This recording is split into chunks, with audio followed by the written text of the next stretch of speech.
thâu lâu thế say tàu đi tàu đang na quấy không suối hiểm lâu ấp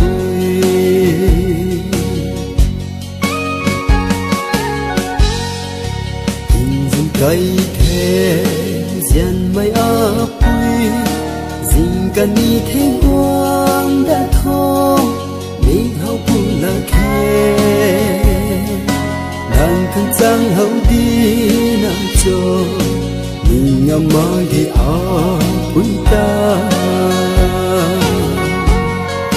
cảm ơn cũng bay ấp rầm ràng lại đã là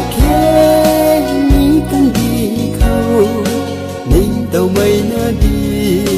theo đường rơi xuông thâu lâu thế say tàu quy tàu nắng na quấy không suối hiểm lâu ấp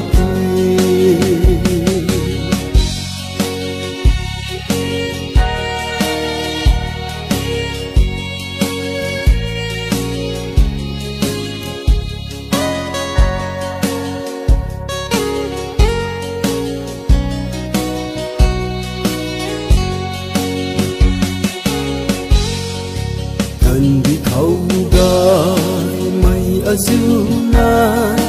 vui cùng na gian mây thu ma arena thay mây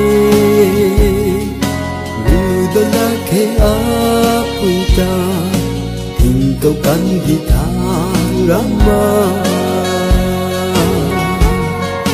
cảm ơn cùng mây áp rầm ràng